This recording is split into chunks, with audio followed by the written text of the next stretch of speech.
Sorry.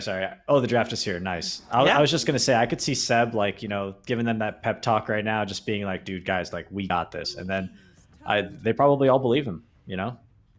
That's what it I would. takes. Yeah. I don't know who that is on Tundra, but hopefully he's there. I think it's snaking. Yeah, probably. That's what Netta Yeah. said. Yeah. Yeah. So we got the IO Axe ban once again, and on the side of OG, they're thinking long and hard. Will they ban the Abaddon? First pick goes the way of Tundra, so that means that they've liked the Nyx Assassin. They love the Abaddon, of course, as well. And Terrorblade and Luna both in the pool. And previously in this situation, correct me if I'm wrong, I was going to say they picked the Terrorblade straight up, but this time around, OG putting a stop to that. Next time, right? Abaddon or Nyx? It's got to be, right? I mean, isn't that what we believe? He's Abaddon what, it 2 and 0 with the Knicks first, so yeah. Switching it up. Yeah. His has- did look good. Yes, Undeadly is best hero, I think. Look at that. TA. This is interesting to me though because it's Thompson, as we said, where it's like we basically don't expect this to be flex mid. It's just not really a Thompson hero to me. Well, I mean, to anyone really. I mean, perhaps they could shift lanes or something, but it seems like OG are just saying, we believe in this, like, this TA safe lane, the HFN strats. I wonder what the go-to hero is for them versus TA. Are they going to What take about their Viper off lane? Is that just bad? No, I think Viper is fine. It's a little worrisome against Nyx, but yes, the Winter Wyvern. The Yes. confidence. Yes, game 5. Slam it down. No, it's good. It's good. I mean, if he plays in mid, obviously it's good, right? He's And even like they committed to a 1 TA, so even 5, it's probably going to have a good game. Thompson doesn't really. Or 4, to be fair. Go for it, Peter. No, I was gonna say, yeah, you're right. It's like definitely a safe lane TA, right? Because Thompson is not gonna play TA. Yeah. Yeah. And that's why we're going to learn right now what Nine thinks is really good against the Winter Wyvern mid, because surely that's what they're going to ban out. They have already banned out the Invoker just now, have that cleared out. I'm curious, what else is good against Winter Wyvern mid? Because we've seen it do so well both times we've seen it so far. They banned the Thompson Pugna before, which kind of makes sense. I could see Lena maybe being another hero. I think like a heavy farmer mid could be good. I'm not sure which heavy farmers Thompson likes to play, but Winter Wyvern probably doesn't push towers very quickly, nor does Maybe he Morph? clear stacks that much. So, or I'm sorry, he doesn't rotate very well either. So he probably just wants to farm with max Splinter Blast and get to his bots and stuff. So yeah, Morphling could be. Oh, it's banned. Yeah. Yeah, they just banned it. Yeah. Yeah, I'm just thinking of like your greediest mid Thompson heroes that he would like to play. I'm not sure. Still have the Luna band as well. So we're going to see something new from Skeeter. Yep, no Lunar Terrorblade. Thompson weirdly avoids some heroes that you think would be really Thompson-ish, like Storm Spirit. Why isn't Thompson a Storm Spirit player? You know what I mean? I'm just thinking like these greedier, like it's the one can do spirit whatever he doesn't heroes. play. Yeah. This guy's pulling out Earth Spirit mid, but Storm Spirit, no. Storm would be very good against Wyvern, I think. That seems very strong. There we go. Yeah, but Thompson doesn't play. That is strange. Could potentially see Darkseer from 7 Mad this game. I know that OG is not committed to their 5 position playing Nyx the way Tundra is. Darkseer is a hero that Seb likes to play a lot, and I think the hero is very good. Also seems fine against what Tundra has at the moment. Yeah, and they banned out that Shadow Demon too, which also looks good because it's a pretty good hero versus the Abba as well, especially if they end up making it core. Yeah, and a nice save for the Winter Wyvern Curse as well, so that's another good one.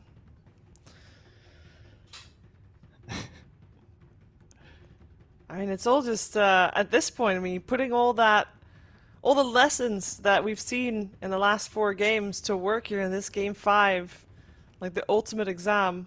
And Luna now banned, Viper banned as an offlaner potential for 33. It does mean that Tidehunter is still in the pool. Tidehunter and Moran, I gotta mention both, as Tundra does like that. And if you're saying go back to comfort for Tundra in this game, that's comfort right there. Yeah, I wouldn't mind either of those heroes for their draft. Those heroes are very well-rounded. So if they're looking to play comfort rather than Generally, on first pick, you kind of want to counter pick your opponents, but I mean, this is your last game, right? Like, just do your thing, pick what you want, play your heart out, and hopefully it's enough. Yeah, I wonder if they're expecting that that tide, and they're thinking like, oh, we've already played the No-Tail Disruptor. We have the Seb Doom maybe, because it's very obvious that that's being left in. Too much heal for Doom, I think. Yeah, that's true. Abba and Wyvern. Maybe that's the way they should go then. Is some of these Spirit Vessel builders, Shiva's builders, perhaps of their own. Because that was something they were lacking. They like eventually got a Scotty, I think, on the Naga that game, right? But other than that, it was like the heals were just in full effect the entire time. Yeah, I feel like Darkseer with Shiva at some point would just be ridiculously good. Wyvern is kind of slow. If you like hit him with the vac into the wall, he'll kind of like sort of be stuck there. There he is. Yeah. Nice. Yeah, that's good. I mean, he got banned out so many times in the second phase, and finally slips through. Seb loves this hero right now. It's one of his favorites, and yeah, I was very surprised to see that Shadow Demon ban. As much as that hero did well last game, I think that the only reason that hero did well is because he was laning against one hero. Shadow Demon is just an abysmal laner, and that's why generally he's only a 4 position, because he'll just go to the off lane and with some mana regen just spam Shadow Poison or stack camps and catch up later. He's not really like that guy that you want to have on your safe lane to secure your carry free farm, because he's just too low damage.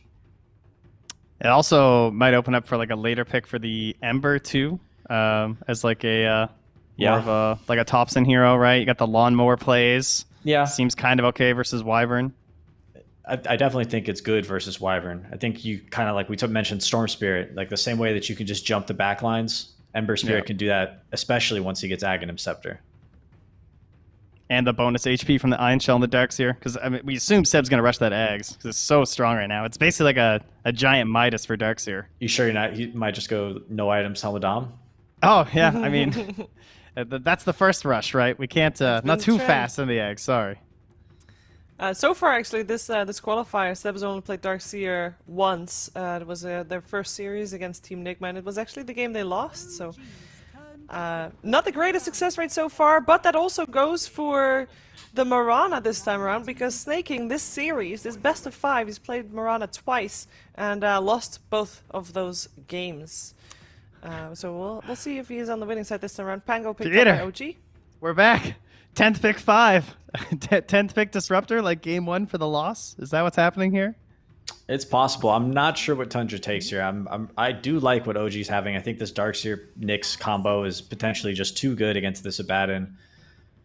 Then again, I'm sitting here doubting this Winter Wyvern mid, like I did in the previous series or the previous game. Proved to be OP. I know OG overrates Pangolier massively. Like, they just love this hero on Thompson. And they pick it into like terrible matchups, right? So Ursa is... It's not a traditional hero versus Darkseer in lane that you think of, but a lot of the ones that we used to talk about are kind of bad right now. Like, it doesn't really look like a good Lifestealer game because like the Pango and stuff, but then it's also like Jug's just kind of rough. So Ursa gives you Roche too. Yeah, I feel like it was a tough pick, and Ursa is not so bad. So see how they round it out with their final pick. They're going to take an offlaner for 33. Maybe that'll be the difference maker, because Ursa is just kind of neutral for me, if you know what I mean. Yeah, that is really interesting though. What is? Just this Ursa. I don't know. It feels kind of because usually when you see Ursa, there's like this big reasoning for it. Like, I feel like it's going to bully the offlane hero, or we really need to take Roche. I guess that's part of it. He does go Diffusal Blade, and I think the Diffusal Blade build is quite good against TA, because you can sort of like, she runs out of mana, she can't refraction, which is kind of good. It double hits refraction too, right? Like the Diffusal thing? Yes. Yeah, Diffusal. Yeah. And when Ursa attacks TA, it'll take 2 refraction charges, which is good. But... the Surge, right? That can be pretty annoying. Ursa can get kited. They do have some stuns. They have that Winter's Curse into Arrow combo, again, that they had in a previous series that I felt like was really good. And it like you can just save yourself the Enrage from just being like blown up by the TA too. OG has no save at the moment, right? So that Arrow could be devastating. Ursa does also... Ursa also does give them the option to, play that Roshan, right, which TA loves to do as well. So deny TA the Rosh, maybe that's an advantage for you. I like the Panda ban as well with the Dispel, because like they're gonna rely on the Ion Shell. It's just kind of how it is when you play with Darkseer. Yeah. And that one's a little bit more reliable as a counter. Like, I think the whole like Wind Panda having Dispel is like kind of a meme when it's like counterpicking a Warlock. Like, I don't know if that's as relevant, but Ion Shell is always going to be relevant with the Surge too, of course. All right, so what's 33 gonna play? What's still left in the pool? They're still tied, but if he ties, they're gonna disrupt her. Yeah, I'm not sure they want tied. Let's see. Let me check his pool. They're just tied. They're gonna tie.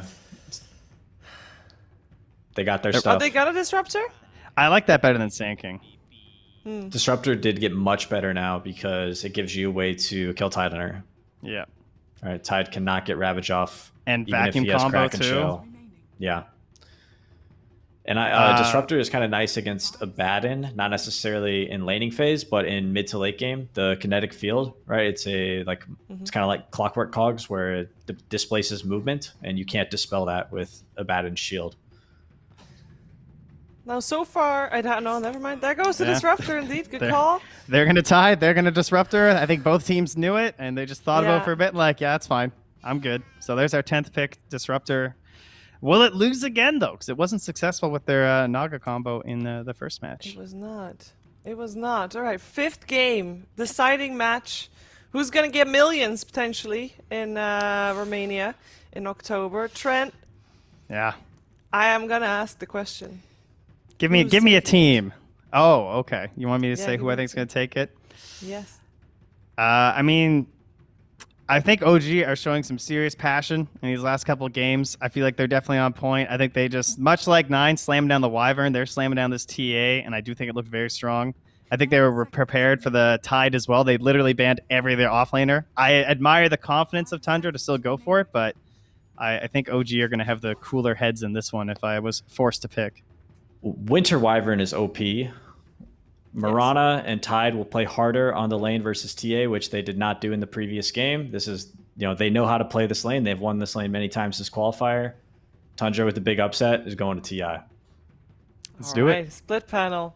It's going to be an exciting one. There is so much on the line. I cannot understate that. There's literal millions here up for grabs potentially in the grand finals. 5th game.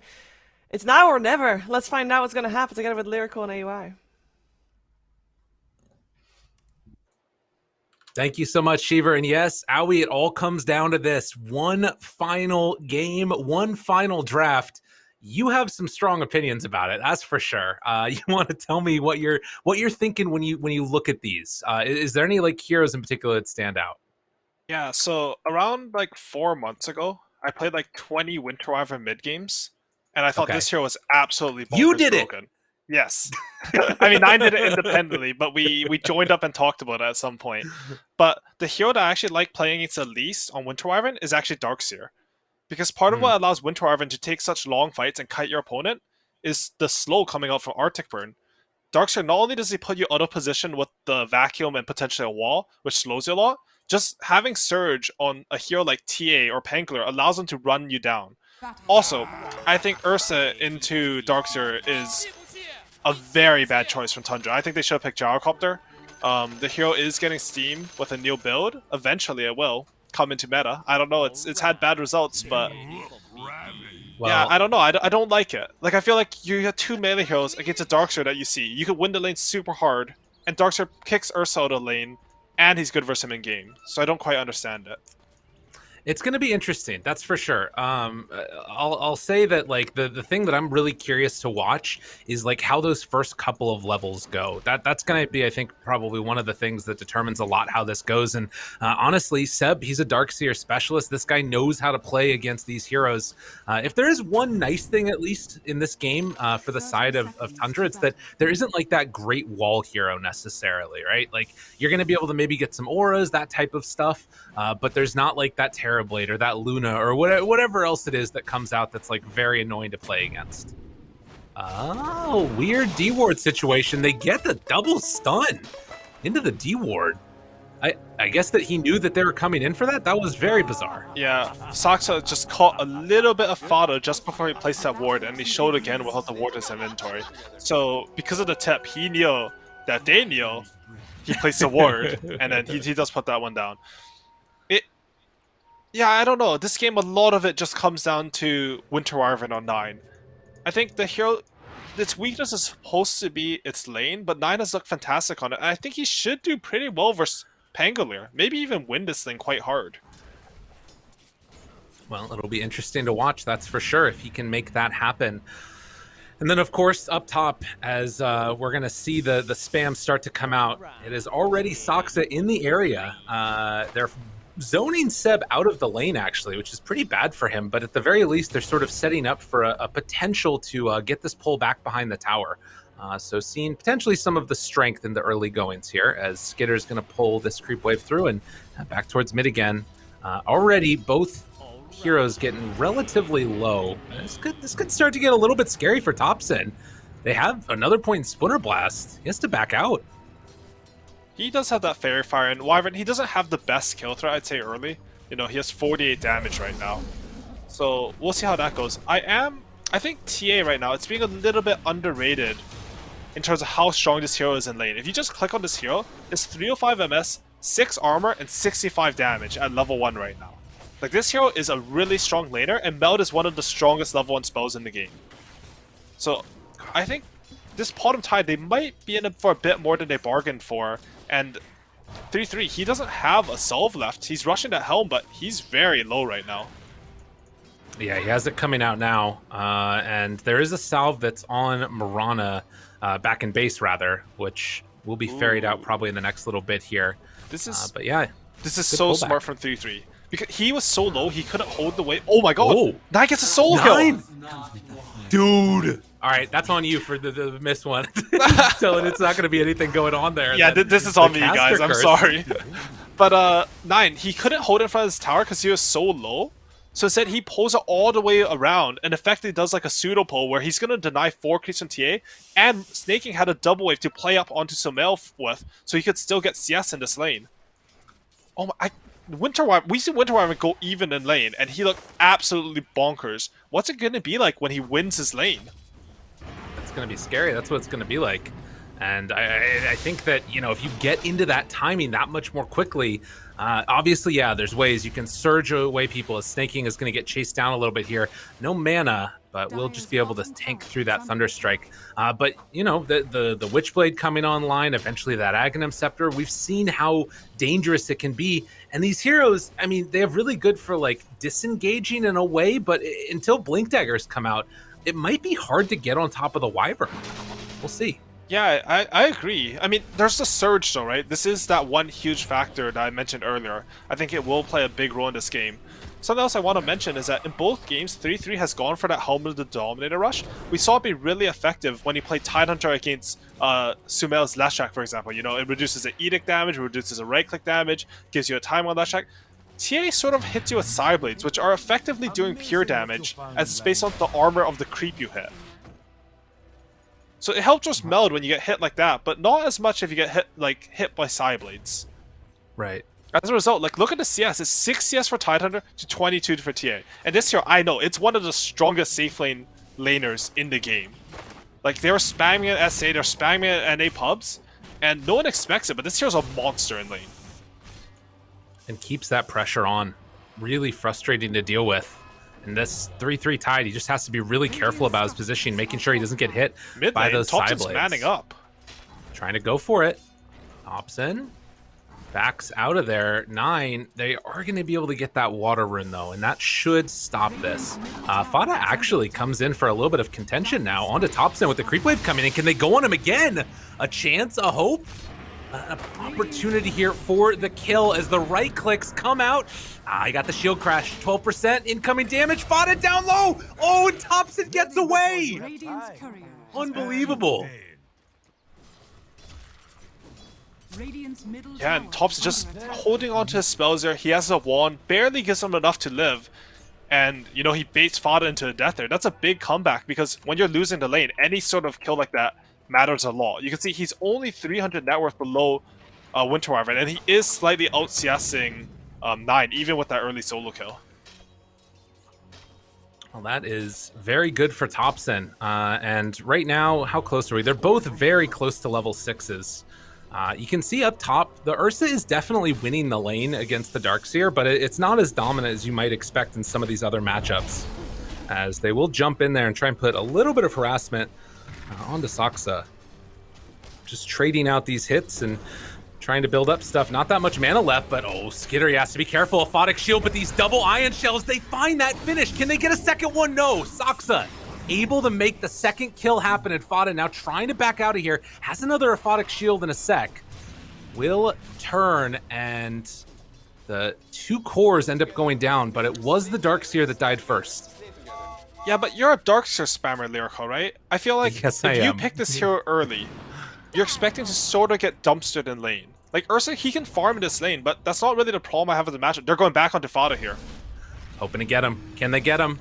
Surge forward. Not going to be able to go for it. I agree. I think that part of the problem is just like how good this Nyx assassin is at enabling his lane. Like, a lot of the heroes that would normally be pretty good, it makes it tough. But I agree. There's like so many of these other ones that might have been better. Ooh, good ring around the Rosie there. Snaking, able to escape. Yeah, he does sneak that both the Arcane Rune and the Bounty Rune away from Thompson, so he has an empty body to work with. And something we've seen from Winter Wyvern is he does a lot of harass damage in the middle lane. Snaking, he's rotated up top. I don't think he feels like he can really pressure bottom lane at all this game. The arrow! Yo, the king comes in, takes down Seb, and it gives him the tip afterwards. All right, the fast tips are coming out. We're getting spicy here in this game number 5. Arrow round 2. Oh, it's going to hit just on a little creep. And look at this, Tundra, they want to tri-lane up here just so they can prevent TA from taking over the Ancients. They've already dropped the Sentry Ward. Saksa will go for the stack, but they'll stop it. Even blocking this hard camp, it looks like. Anything to destroy the economy of TA, because this hero, it really looks strong in their last match. It was devastating. Oh, Skitter's going it was Battle so hard Fury. to deal with. Yeah, that is different. That was not what I was anticipating. Fada's getting gone on, trying to punish him for his insolence, going to the triangle, but he just TPs away. Oh, Saksa could have maybe popped Spike Carapace there. Oh, onto the shield? That would have been that would have been a clutch play there. And he even Fada tipped Saksa because he knew he was dead there. Yeah, exactly. It's weird, right? Because bottom lane, they glimpse up 3-3. He does Kraken Shell off the Meld Strike. Yeah, he walks away from that one. 3 points up in the Kraken. It's weird because people look at those plays like, why didn't you realize? You're a professional player. It's Saksa. He had like 3 accounts on the top of the support MMR, 3 accounts in the top 20 MMRs in the world or something. But Dota is such a complicated game and you're thinking about so many things, it's easy to make these small mistakes. And it's also a point in time now where how many hours have they been playing Dota continuously? Like, not just within this series, but the previous one as well. There is definitely some fatigue factor coming in here. I like what Skitter's doing here. He's dragging the creep wave off to the side. I mean, Seb, his lane's looking nice, but Skitter, he's still maximizing from the lane. He's going to be a very strong Ursa this game. So 8 minutes in, it's about 1,000 gold lead for Tundra. There is this Battle Fury Ursa that we're going to be seeing in the next little bit, which is going to allow him to scale, but it does feel interesting. It feels like Tundra are more confident in their late game potential. I mean, again, with Ravage, with an Ursa Battle Fury, having Wyvern and how strong that hero's looked, I'm kind of inclined to believe that they have a strong late game. I don't know. What do you think? Oh, arrow to mid though, Thompson. Yeah, the Winter's Curse is very short when no units are beside you, so they don't manage to land that arrow. I would say late game, I don't know, Darkseer's sort of a beast late game, and they caught 9 here. Do they have enough to kill? Down.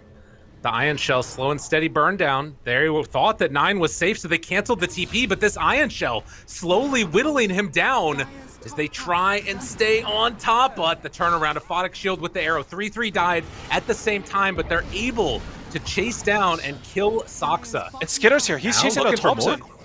Nowhere else to go. Skitter has another jump in 3. The right click's coming through. One more punch.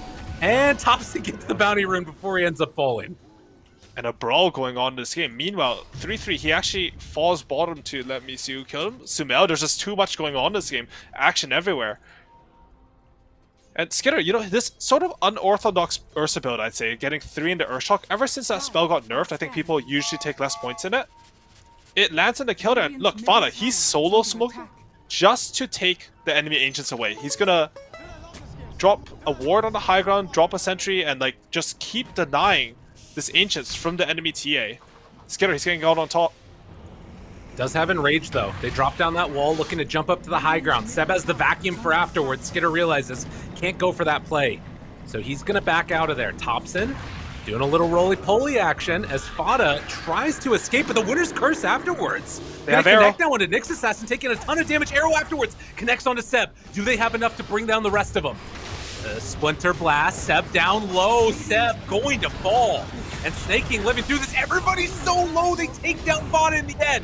Now looking for more. Static Storm is down, but the right click's coming from Skitter. They pull him back in. Snaking falls too. Now No Tail turned upon. So far, it's a 3 for 2, but it's going to become 4 as Tundra take the fight and execute perfectly. Yeah, and honestly, Ursa, with this fighting build, he's going for Battle Fury, which is really greedy, but he's giving his team some compensation by going for this much less greedy Max Earthshock build. The idea is pretty cool because he wants to keep scaling with the Battle Fury, but he doesn't want to be a useless, piece of crap if you go for the Max W build of Battle Fury. But they go Skitter. Skitter. Overextension. Does he live through it though? Oh, the surge forward. Skitter's in trouble. Skitter needs to heal. It's not going to come in time though. Great play coming in, but will they be able to punish? Yes, they take down Seb. Now turning on to Saksa. Looking for a couple more right clicks. 9 hiding out to the trees and on a killing spree. So they lose that Ursa, but manage to get a little retribution. Right, so I think they're okay with that on both sides. That's the sort of play where after it happens, you're okay, it's okay guys, we got the carry. Or it's okay, we traded you for 2 and you're going Battle Fury, you can catch up, These are the things that are sort of said in the comms, or the sentiment is shared. Where, because you want to keep going, right? It's game 5, there's a lot of pressure, you need to keep your communication good. Nota, he's looking top. Level 2 glimpse. Trying to find somebody. Not going to get it though. Going for the deny right there, snaking. Just taking away the vision. I mean, those little plays to take away the sentries is definitely important when you're playing against this Mirana. Yeah, the Mirana, like, there's going to be a huge sentry war this game because you have TA traps, you have Portal Invis, and Vision. It's been very hard for both teams to, like, sort of push forward on the map, I feel, this series. Like, we can think about the games where OG had leads. Even in those games, there weren't enough sentries to, like, deward everything, and you can still take these fights from behind. 3-3, he's just been pulling neutral creeps to his own hard camp in the triangle and farming them very efficiently. Despite his very hard lane, he's actually pulled ahead of Thompson in net worth. And Tundra, they have a 2k lead, honestly, sort of out of nowhere. And there's some kill trades, and it took a good... Actually, it's not out of nowhere. They had good kills, they won a team fight. What am I talking about? But 3-3, really with the efficiency, looks good. Well done, you're nailing it, dude. Yeah, Don't worry. It's game 8 for these guys. I've casted 5 games, and I'm fatigued. Like, I'm imagining having to play this. It's way harder. And, like, oh my god. Well, that's a rough one. I'm looking now for an opening as OG are all heading down bottom. There is still the Ravage available. Scouts out No Tail there, but the rest of the team moving into position, and wow, they just dropped literally everything. Cold Embrace though, and the Winner's Curse to try and turn it. Static Storm's about to wear off. Do they have the Ravage in time? They do! Connects onto 3. Thompson able to get that ulti off. They have the back wall, gonna connect onto Fada, as well as Snaking. Both drop, but up on the high ground. It's 9, hitting away at these heroes. Has to jump away for the moment though. Miss uphill, trying to run, but it's not gonna happen. Ursa shows up though, the big bad mad bear, trying to find anything else here. Seb, no more vacuum. Thompson goes in a little bit aggressively, but with the Ion Shell, it might be enough. Fada has no more shield, a triple kill for Sumail, and showing the power of this early game aggression. Look at this Ancient Sack. This is for OG now. They won the team fight in the air. They brought everyone. Tundra, they brought their heroes, but they weren't ready. That heroes TPN. 9 didn't have his Arctic burn up when the fight started. And so, Sumail, look at his net worth. He's got 1,500 above everyone on Tundra now. Important plays. Very important plays for him, as Skitter taking a lot of damage there. Does not have Enrage. And it looks like he's going to have to back out and try and get some farm up. Oh man, OG, it has that feeling. They're sensing a little bit of blood in the water right now. And Sumail, a DD rune. Yes, what do they want to do with this? Is There's it right no into Ravage. Roche? Oh man, if they can get this. Winner's Curse is back up in 5 seconds. Do they realize that this is happening on Tundra? Yeah, the smoke up comes. They got Moonlight Shadow. The wraparound is coming. Arrow goes out, going to connect onto Roche, helping them take it that much faster. DD's still there for Sumail. Now looking for the follow-up. They're trying to take down the vision, trying to take down the traps. Roche is so low, and it doesn't look like they're going to be able to get it in time. So Tundra have to give up that first Aegis. And OG, they're rolling. Big swing of events in the last 2 minutes. OG just winning a team fight, stealing an enemy Aegis attack, and now pick up the DD in order to get Roshan. And I want to say a little bit of level-headedness, I think, coming out from Tundra. They recognize we don't have Ravage. We're like 50 gold off our Witch's Blade. Oh, Snaking is picked off here. Ooh, big blow up there. I think it's always a good sign for a team's comms when they don't make like really rush defenses of objectives, whether that's TPing in one by one to the tower or like running into a Roshan fight that doesn't look good. OG though, they are looking very dominant on the map. I think the last like 3 or 4 minutes has been all them. And that is going to, at least for the moment for OG, attempt to turn into a mid-tier 1 tower. 9 able to sidestep, but pulled back in afterwards. In some trouble, they got him. The wall is down and he is dead. No Tail able to live through it. The mech comes out from Seb, keeping alive No Tail. And now giving the tip over to Fada, who's gonna get caught fully encapsulated here in pain. As OG find themselves yet another 2 big kills. Tier 1 tower taken mid. OG, they're not letting off the gas. Yeah, and we're sort of seeing a little bit of a difference coming out. Sumail, he's itemized for Dragonlance Desolator, and he's farming very fast. Ursa, who I think most people don't see as a really high tier carry, he has to get the battle for it. He can't really join any of these fights. I mean, he did contribute earlier with the max Earthshock, but OG, they're running over Tundra a little bit here. They are. I mean, again, it's less than 1,000 gold lead. The kill score is even. They are naturally going to be like having this little bit of an advantage because of that Aegis. But as you can see in terms of XP, in terms of gold, it's the trajectory that we're looking at, and it's all heading into the favor of OG. They do have Ravage up now on 3-3. He's 1,000 gold from Blink Dagger. I think that will be their big comeback. In these fights, if they can manage to burst either Seb or Pangolier, I think a lot of the team fight from OG sort of falls apart.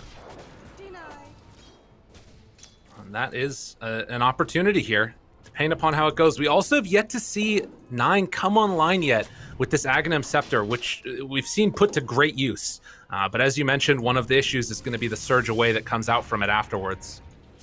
Yeah, we saw even in that last fight, there's a lot of repositioning coming. Oh, top lane. Sax is just diving onto Snaking. Oh, doing a little runaway there. Not enough mana to TP from the King. Oh, Snaking runs into Thompson though. Just gonna dodge away from it, but with no more leap charges, that should be the end here of Snaking. He eventually gets brought down. So OG clean up another tier 1 tower. Only one more remaining as they want to try and pressure up here top. And we shouldn't underestimate the Winter Wyvern, right? Like, Nine has shown what he can do on this hero. It's not about the net worth lead or anything. It's just like the map control and the momentum looks all OG right now. They take this tower, the heroes are positioned pretty aggressively, and more importantly, they can position in the enemy jungle while controlling mid-wave.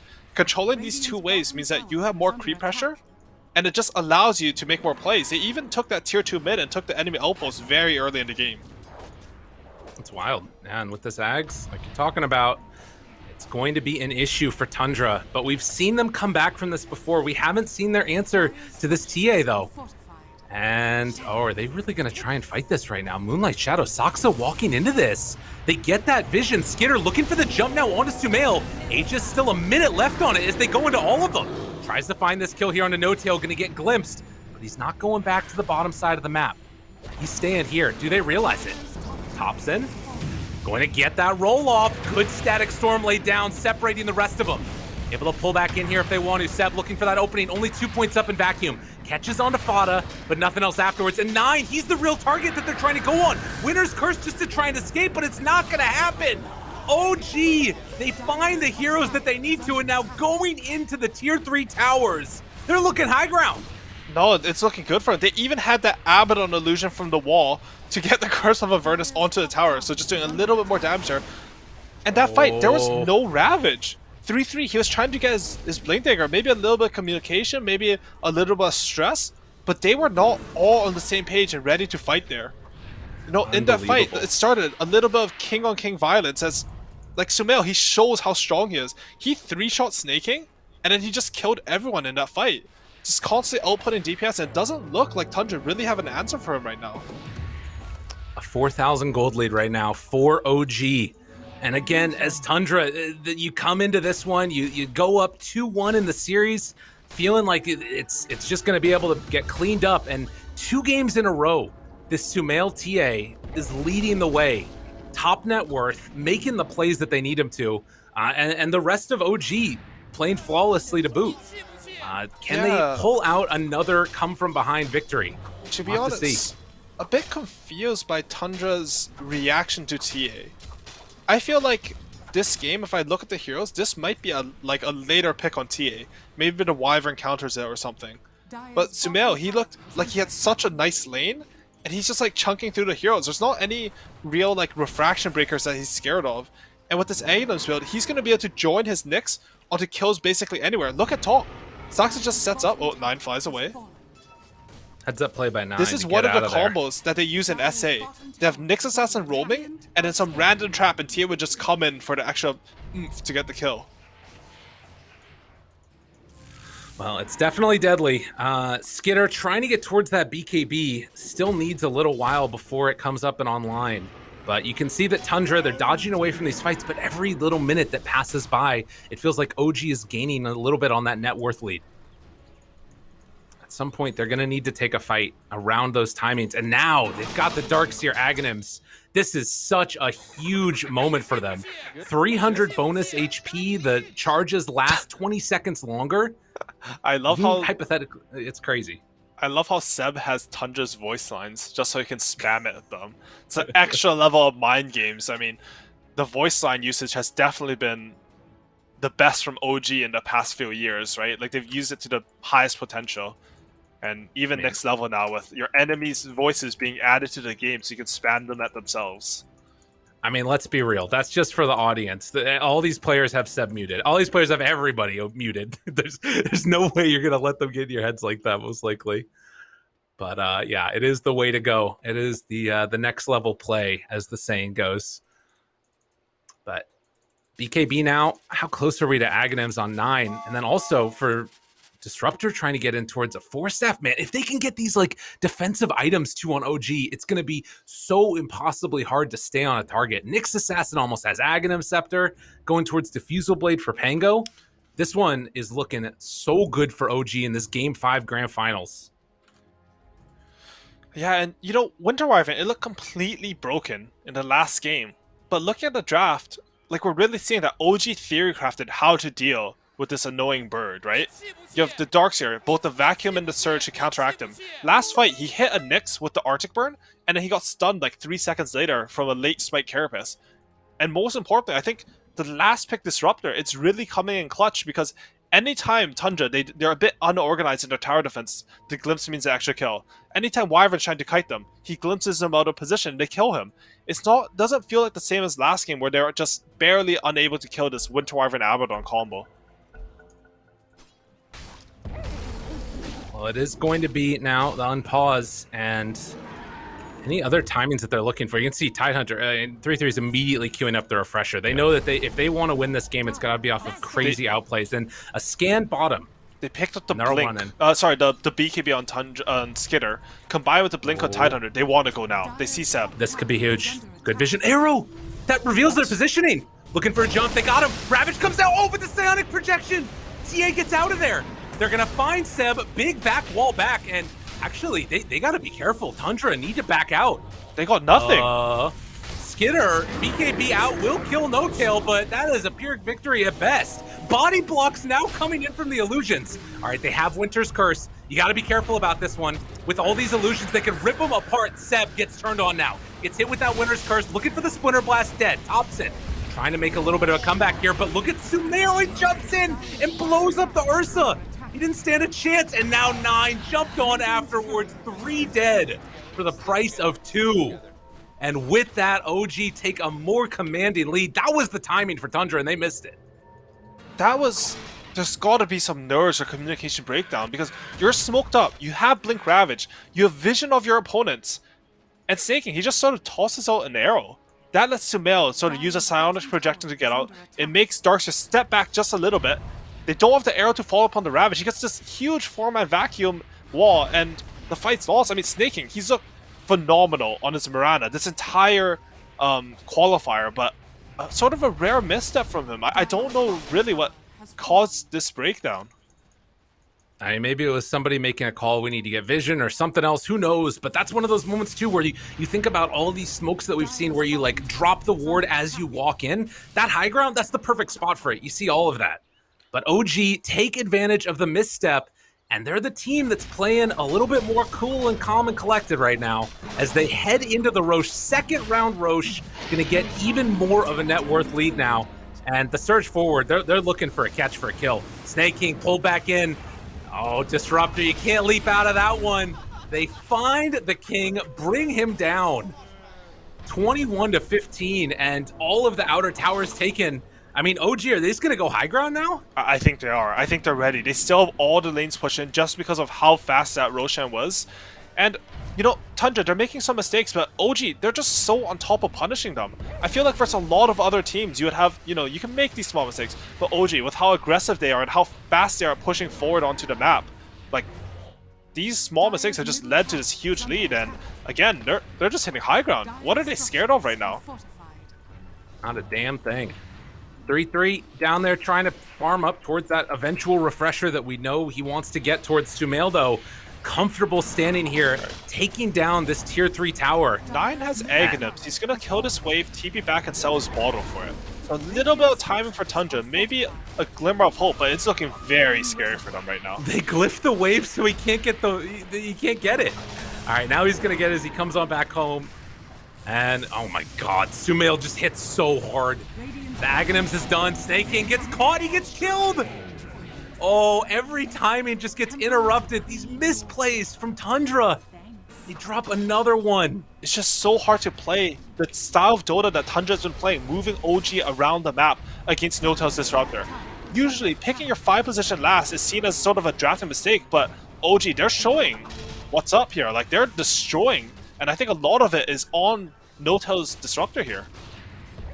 A really good choice. A hero that hasn't been seen much through the qualifiers, but making its presence known here in both the lower bracket finals earlier and also grand finals now. Looking quite strong. And I mean, we might be in for some real shenanigans here in a moment. We've got Vacuum AoE on Darkseer. He can go in with that Aeon Disc now. Saksa has the Aghanim Scepter. I mean, you've got to stay so spread out right now as Tundra. The Burrow looking to try and take a second set of racks. They don't even have the Ursa in with them. He needs to get towards that Blink Dagger. A couple hundred away. This creep wave will give it to him. But afterwards, no buyback. It's going to be an all-in play that they have to make. Can they bring down Sumail twice with BKB, with the whole team behind him, with the Surge?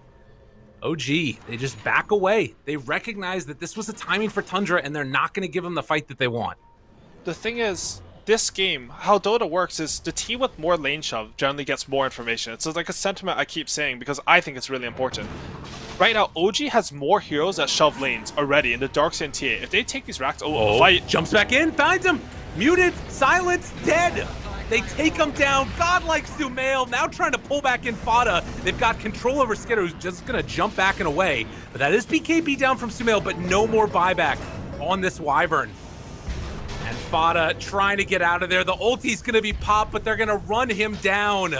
The stuns, the kills. It's all feeling like it's coming up OG here in this game number 5.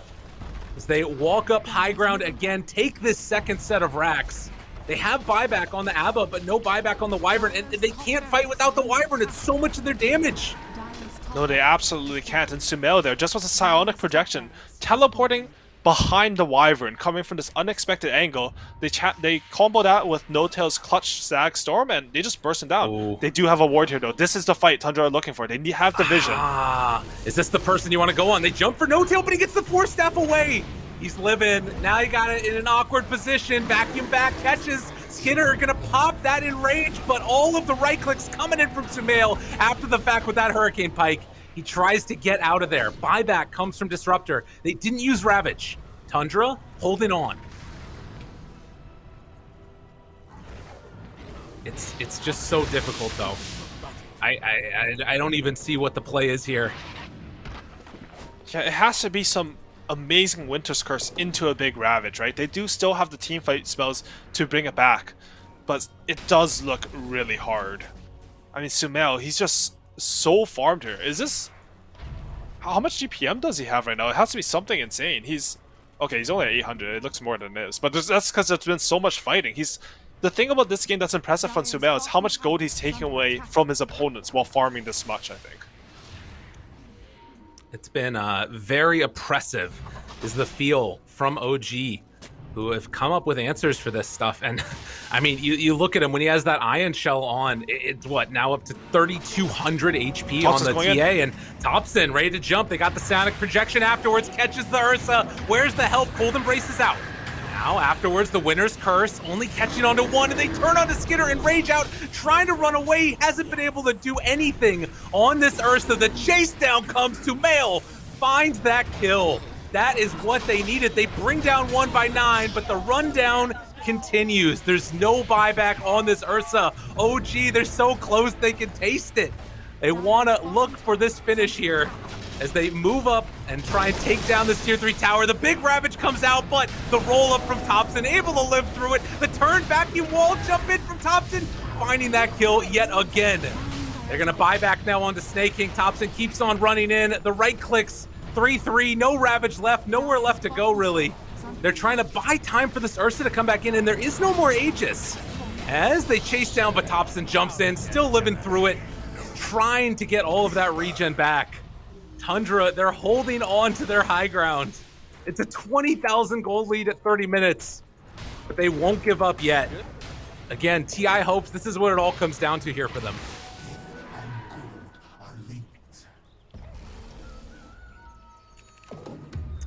Unreal. Tundra, after looking so good, they just don't have an answer for this TA Aghanim Scepter in the safe lane. And a bunch of bounty runes left over for Sumail, just to further increase that net worth lead. And Sumail, he almost has his Daedalus.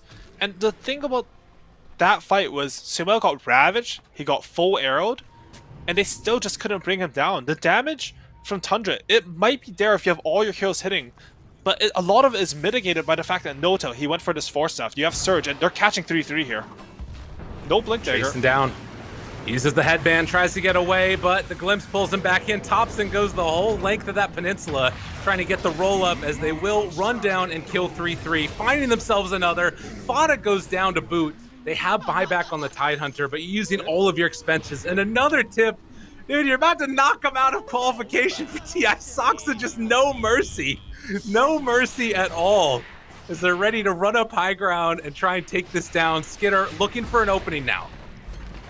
Get the meld out, 9, Winner's Curse, hoping to do something. The buyback comes from the Tidehunter. Arrow afterwards, what? The BKB didn't get it out in time!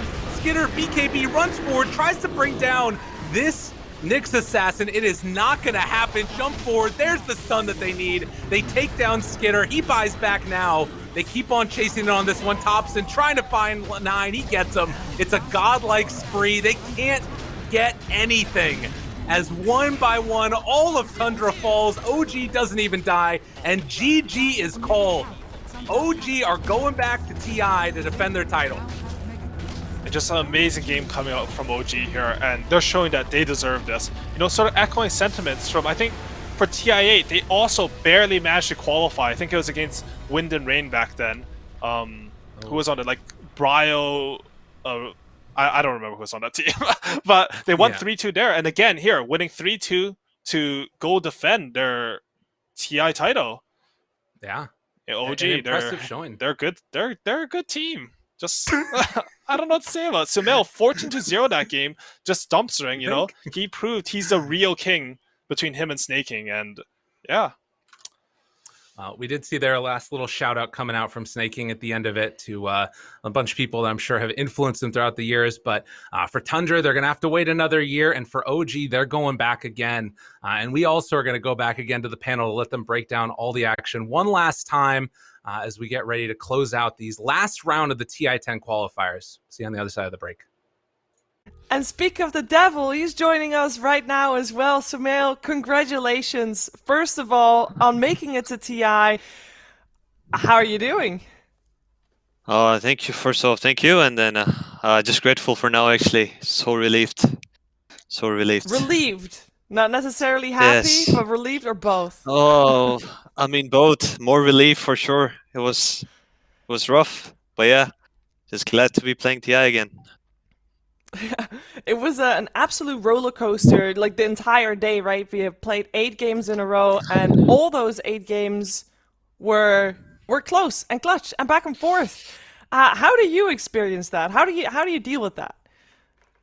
I don't know. I could have played 20 more in a row. I was just ready for the games. Keep them coming. I didn't mind. I didn't mind at all.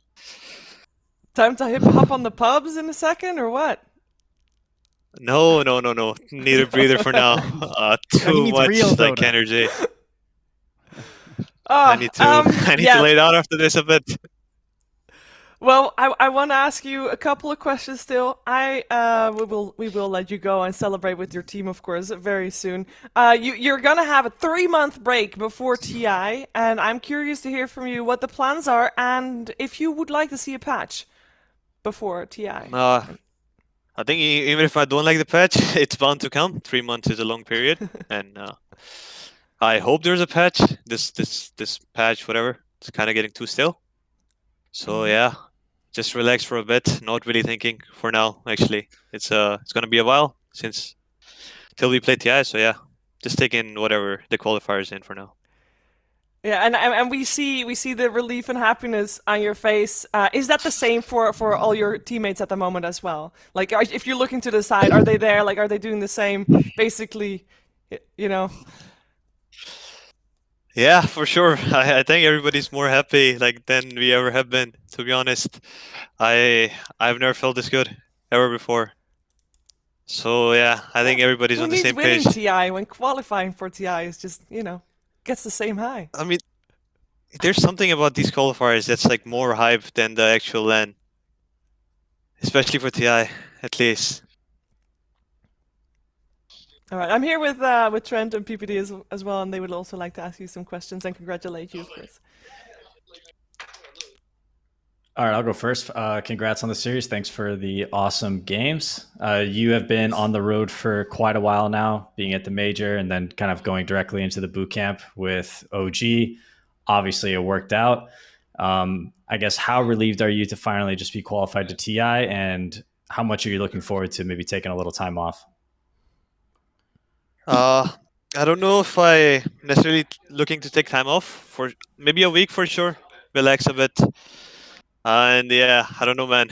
A weird year overall, and then Are you like insane roller planning to coaster. stay in Europe? Are you planning to stay in No, Europe? I'm gonna or go are you- back. Gonna go back to home after maybe in a day or two. Nice. Enjoy the time off. Thanks, man. All right. Well, hi, Sumail. Congratulations again on qualifying Thank you. there. You've obviously been jumping around a little bit in terms of like helping out teams from stand-in perspective and everything. And now that you're back with OG, could you tell us a little bit about like what are some of the differences between playing with some of the Liquid guys versus now coming in playing with OG? If you feel like there's like maybe different expectations from you inside the dynamic of the team. No, I think it's more of I don't know. I think their Liquid is a super skilled team. It all came down to like mindset at the end of the day, the gameplay, and I think it's more relaxing actually in OG, I guess, in that regard. That I know everybody's comfortable, confident all the time. That's one of the differences that I noticed. Right. You just feel like everyone's kind of maybe a little more like in the game, I guess you mean? Like players feel more confident. It's a little bit more relaxed while you're playing. Yeah, there's like no pressure. We don't really take any pressure, and I think that's one of the bigger strengths we have. So that's what wins you these series. It doesn't matter how good you are, what kind of strats you have.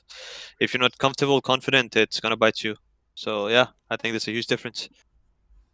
Okay, thank you. I had one more question. You reminded me of it. How important do you think it is for players to be playing like comfort heroes in these final games, or would you rather like play something brand new? We saw like first pick Terrorblade come out just because people have been winning with it. I think it's a huge part because first off, it all starts with the laning phase. If you know the hero, you have practiced it enough, you're gonna lane better, you're gonna move better, and everything. So I think it's always the best way to like go towards the comfort heroes, which we ended up doing, and then yeah, it paid off. All right, so Mel, it's been an intense 4 days of qualifiers. There's been tens of thousands of people cheering you guys on. And if there's anything you want to say to them or just in general, just hereby, floor is yours. Thank you for watching, everybody. Hope we provided great games. And yeah, just glad to be playing Dota again, to be honest. Yeah. All right, it was great watching you play Dota again as well, and congratulations once again to you and the entire team you have around you, not just the players, but of course also the support staff that we saw in some of the pictures coming past social media. Congratulations once again, and yes, see you in Bucharest. Thank you. See you. OG qualifying for TI, having a chance to defend that title and having a chance of, well, for Sumail, a 2-time championship, but for the rest of the guys, and for Saxa, a first-time championship, but for the rest of the guys, there could be a 3-time TI champion. That has never happened before in the history of Dota. No way, Shiver. They can't win a third. That's how it starts, Peter. You've been pretty good in the casticers this final day, so you know. I've really everybody I picked to win just lost. So I apologize anybody if you're superstitious out there. I didn't really mean to hex anyone or anything like that. But could they do it again? We don't know because we have not seen them this entire year play up against international opponents, Trent. They have just not they've just not played at any majors. They're always a bit of a mysterious team, I think. They're always a team that can bring any game back from the brink of what looks like impossible. And there's also going to be a big mystery when we, hopefully slam some big old button in terms of what Dota looks like coming into TI. And of course, they are a team who are well known for adapting, bringing their own strategies, trying to find those very niche mechanics to try and make their own. So all those teams that are qualified ahead of them, obviously you have to respect them just as much because they qualify the old-fashioned way, at least for now, to TI. But OG, you never know. I'm sure that they definitely have what it takes to do it again. I think there's also going to be a lot of teams that might be a little worried because, that mental game, Peter, that's strong. Yeah, I don't think anybody at TI already is happy of this result. They were so mad. Definitely cheering for Tundra in that 5th and final game. OG just, you just can't count them out. They just seem to, TI time is their time. So they're definitely going to have a target on their backs walking in there. Oh, I would imagine so. It's been an absolute ride, though. I want to also close the chapter on Tundra and just in general in these qualifiers. Tundra has had a great time here. Obviously not as great as they would have liked, but still being able to take in the series to a 5th game. Trent, you mentioned it earlier. It is an incredible feat for this team to do that. Unfortunately, it will not be Fada's 8th TI. It will not be the first TI for Skeeter and 9. And Snake 33 also having to pass this year. Yeah, I mean it's tough. They all looked so good on in their respective roles, and so I'm sure there will be the great TI shuffle may not be kind to a stack like this. I mean, depending on what you're hoping for as the players there, it can be very tough to make those decisions of are we staying, are we going? There's a lot of mystery surrounding what the next DPC league's even going to look like with TI being delayed again. So there's a lot of uncertainty. You go from being the undefeated upper bracket team, and then you lose one series, and now your entire makeup and roster is fully uncertain with the giant breakup moment 3 months away. So it's been a very roller coaster. Nothing to do but sit back and relax, take some time off, recharge your batteries, and just enjoy watching TI. It's a fantastic event, even for the viewer. Obviously, they would love to Especially be for the playing. viewer. I would love to be playing as well. It just doesn't always work out like that. That's part of the competition. That's part of what makes games like this as exciting as they are. And if everybody could go, it wouldn't be what it is. That is absolutely true. It's a competition after all. I mean, if it was a wholesome ordeal, you know, everybody can be winners. No, that's just not the way it goes. And there can be only one champion. It was winner takes all for this Western European TI10 qualifier, and the winner is OG. So congratulations once again to them. And Trent and PPD, thank you so much for joining me on the panel. Had an amazing time. Peter, you have any final thoughts on the qualifiers as a whole? I had a lot of fun. Thank you, BTS, for including me, and thank you everybody for watching, for putting up with me. And I apologize to any teams I may have cursed in the process of these qualifiers. So yeah, I'll see you guys around. All right, Trent, how about you? Yeah, same. Likewise. Thank you, everyone. This is what Dota makes, or what makes Dota so wonderful, right? Is all you guys, the viewers. That's why this exists. So thank you for playing Dota. Thank you for watching Dota. Thank you to all our panelists. Milan hopping on too late into after being eliminated was awesome to have. It's always good to get the like current player perspective, because they obviously have a lot of insight from the scrims. And you know, Peter, I guess he was like a coach or something, so he was pretty smart too. So very much appreciated to bring us as much insight as possible. Yeah, it has been fantastic qualifiers. I want to also say thank you to Mate for making this show possible.